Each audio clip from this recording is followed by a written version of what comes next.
Selamat datang di ruang analisis Vicara.id. Hari ini adalah Sabtu, 28 Maret 2026. Dan ini bukan sekedar hari ke-28 dalam sebuah kalender perang. Bukan. Hari ini adalah hari di mana tatanan fundamental kekuatan global sedang digambar ulang secara paksa. Apa yang kita saksikan bukan lagi pertempuran di tingkat operasional, tapi sebuah konfrontasi sistemik total. Mari kita bedah datanya satu persatu.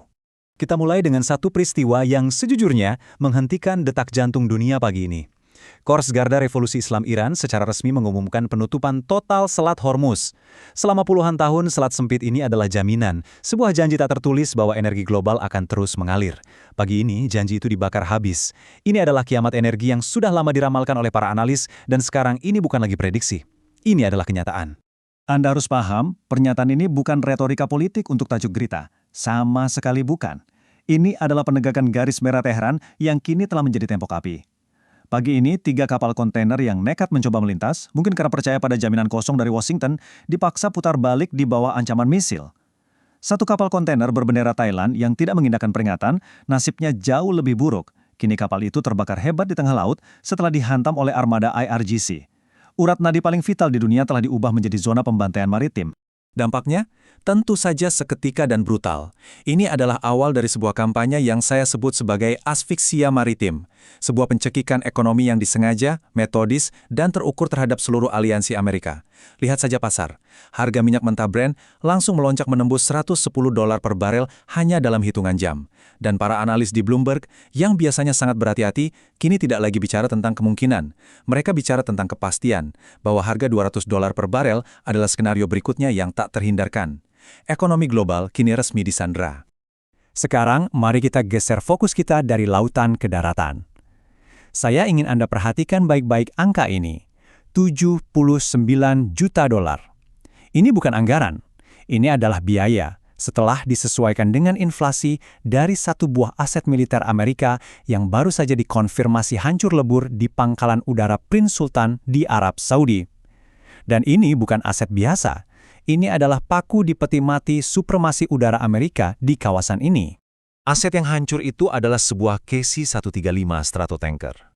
Begini, bagi publik, berita tentang F-35 yang ditembak jatuh mungkin terdengar lebih dramatis, lebih heroik.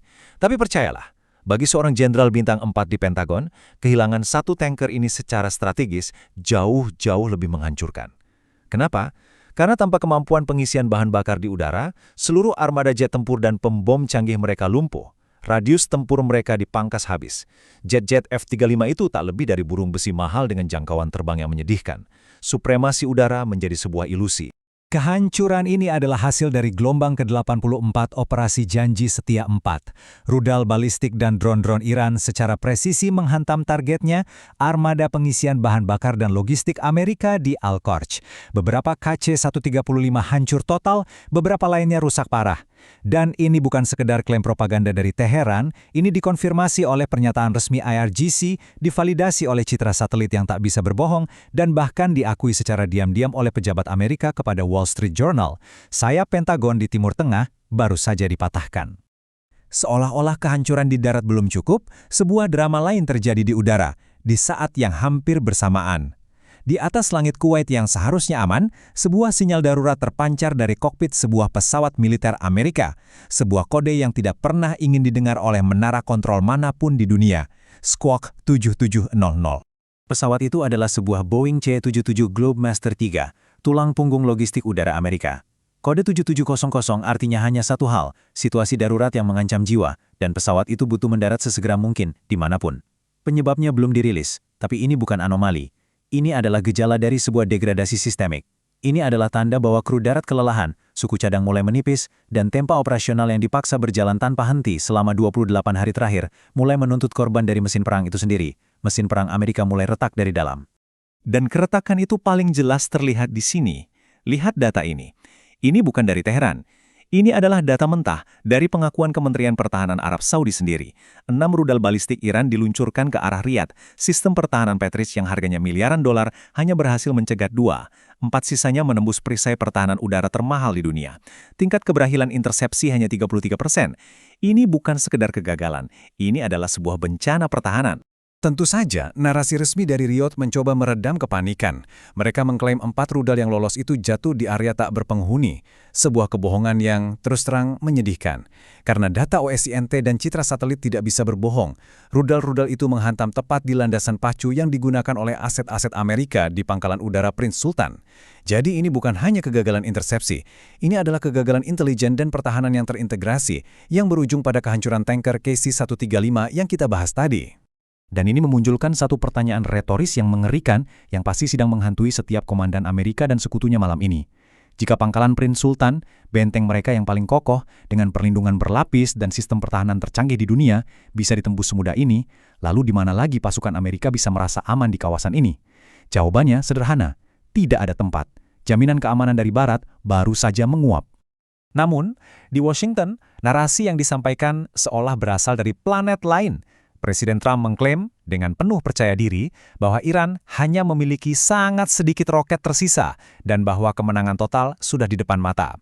Nah, mari kita tinggalkan teater politik itu dan kembali ke realitas yang dingin. Berdasarkan data intelijen Amerika sendiri, mereka hanya bisa mengonfirmasi 33% dari total persenjataan rudal Iran yang berhasil dihancurkan.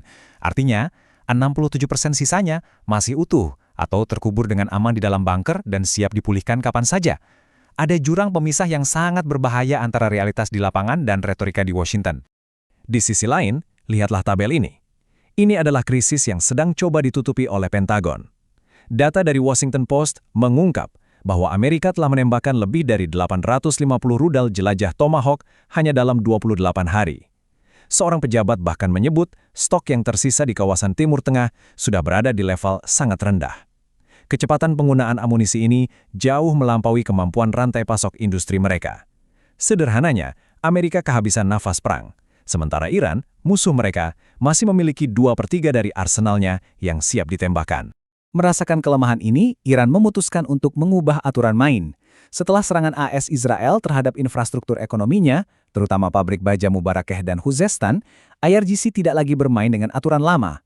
Mereka mengeluarkan sebuah ultimatum, sebuah peringatan terakhir yang disebarkan ke seluruh dunia, evakuasi total warga sipil dari area di sekitar fasilitas industri yang terkait dengan Amerika Serikat di seluruh teluk. Ini adalah sinyal yang dingin dan sangat jelas. Iran bersiap membalas secara destruktif, menggunakan apa yang saya sebut bahasa api. Pertempuran kini telah beralih dari militer ke militer, menjadi infrastruktur ke infrastruktur.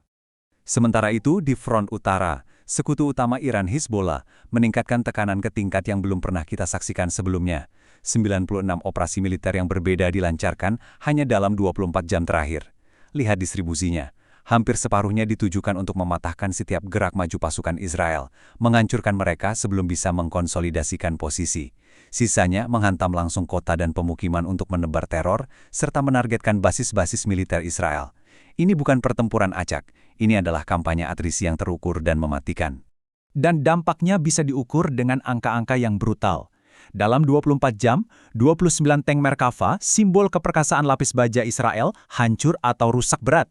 2 baterai artileri dilumpuhkan, 10 benteng dan bunker dihancurkan. Bahkan serangan terdalam mereka kini mencapai 120 km ke dalam wilayah Israel. Ini bukan lagi pertempuran perbatasan. Ini adalah sebuah mesin penggiling daging yang sistematis yang mengubah setiap gerak maju pasukan Israel menjadi sebuah jebakan maut. Dan puncaknya adalah sebuah simfoni kekerasan yang dieksekusi dengan presisi yang sempurna. Hezbollah meluncurkan gelombang pertama rudal dan drone ke Israel Utara. Secara bersamaan, ribuan kilometer jauhnya, Iran meluncurkan gelombang rudal kedua ke Israel Selatan dan fasilitas nuklir di Mona. Dan beberapa saat kemudian, tepat ketika sistem pertahanan Israel terpecah dan kebingungan, Hizbollah meluncurkan gelombang ketiga. Hasilnya, sistem pertahanan multilapis Iron Dome dan David Sling kewalahan, tembus. Dan ledakan-ledakan pun dilaporkan terjadi di Tel Aviv. Dari semua data ini, kita sekarang sampai pada satu kesimpulan yang tak terbantahkan. Hari ke-28 menandai sebuah pergeseran fundamental. Inisiatif strategis, kebebasan untuk bergerak, dan kendali atas tempo eskalasi kini tidak lagi berada di tangan Washington atau Tel Aviv. Kendali atas ruang tempur kini berada di tangan Teheran. Amerika Serikat kini terjebak. Bukan terjebak dalam pertempuran, tapi dalam sebuah dilema logistik yang mengerikan. Jalur laut mereka tercekik di Selat Hormuz. Aset udara mereka lumpuh karena kehilangan tanker pengisi bahan bakar, dan gudang amunisi presisi mereka terkuras habis. Setiap opsi yang tersisa bagi Washington kini buruk. Eskalasi lebih lanjut berisiko perang total yang tidak bisa mereka menangkan secara logistik, sementara deeskalasi adalah pengakuan kekalahan strategis yang memalukan di mata dunia. Mesin perang Amerika tidak hanya terperangkap, ia lumpuh secara strategis. Inilah paradaks kekuatan yang brutal. Pada hari ke-28, dunia belajar sebuah pelajaran yang sangat mahal.